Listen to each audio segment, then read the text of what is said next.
Fox 17 News at 10 starts right now. Thanks for joining us. I'm Doug Reardon. And I'm Annie Satowski. Tonight is the first of 4 nights of a completely virtual Democratic National Convention. A number of prominent Democratic speakers taking center stage tonight, including Governor Gretchen Whitmer, and she's expected to go on at any minute now. So our Aaron Parsesian joins us live in the newsroom with a breakdown of the convention so far. Aaron?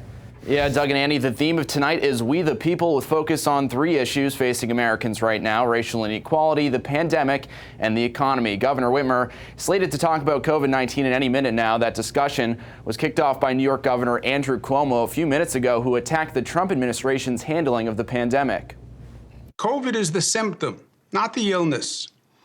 Our nation is in crisis, and in many ways, COVID is just a metaphor. A virus attacks when the body is weak and when it cannot defend itself.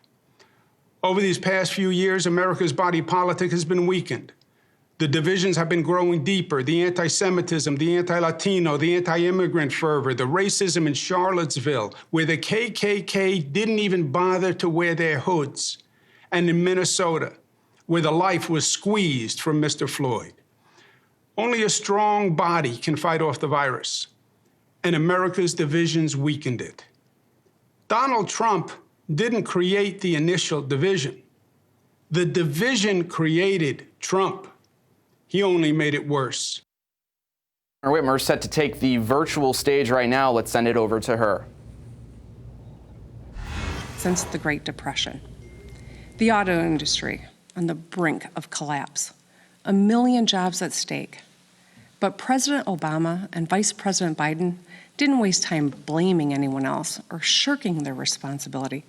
They got to work. They brought together union members, companies, and lawmakers on both sides of the aisle, and they saved the auto industry. And wouldn't you know, just a few months ago, as our nation began battling COVID-19, auto workers across Michigan sprang into action. They started making protective equipment for doctors and nurses on the front lines. Let me break it down. President Obama and Vice President Biden saved these auto workers' livelihoods. Then these workers did their part to save American lives. That's the story of this great nation. Action begets action. Progress begets progress. And when we work together, we can accomplish anything. After all, democracy is a team sport, especially now. It's crucial that we rally together to fight this virus and build our economy back better. From the jump, we took this pandemic seriously in Michigan. We listened to medical experts. We planned. And with a lot of work from the auto workers and too little help from the White House, we executed our plan. We saved thousands of lives. Just imagine if we had a national strategy. So everyone who needs a test gets one for free. So everyone has access to a safe vaccine. So our kids and educators have the resources they need to safely get back to school. With Joe Biden and Kamala Harris in the White House, we will. Joe Biden and Kamala Harris will lead by example. It'll be science, not politics or ego, that will drive their decisions. They know the health of our people goes hand in hand with the strength of our economy. They know action begets action. Over the past few months, we've learned what's essential, rising to the challenge, not denying it. We've learned who is essential too, not just the wealthiest among us, not a president who fights his fellow Americans rather than fight the virus that's killing us and our economy. It's the people who put their own health at risk to care for the rest of us. They are the MVPs. The nurses and the doctors, the utility workers, truck drivers, and grocery clerks, the child care workers, the parents, the teachers, the mail carriers, and the auto workers. So many of these essential workers have lost their lives to COVID.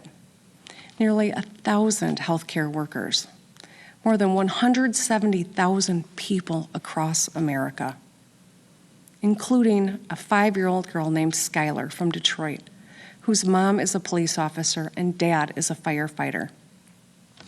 Generation after generation, our nation has been defined by what we do, or what we fail to do. So, for Skylar, for her parents, and in the memory of all those we've lost, let us act. Let us heal as one nation. Let us find strength to do the work.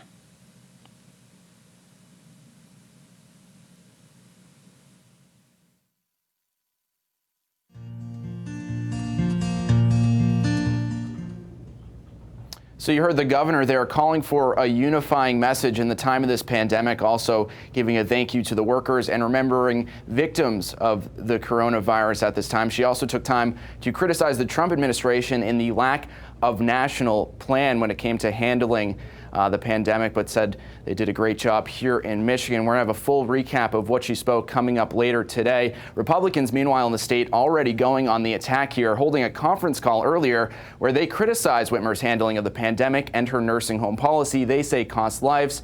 Like I said, we'll have a full recap of her speech at the DNC in a little bit. In the newsroom tonight, Aaron Parsegian, Fox 17 News.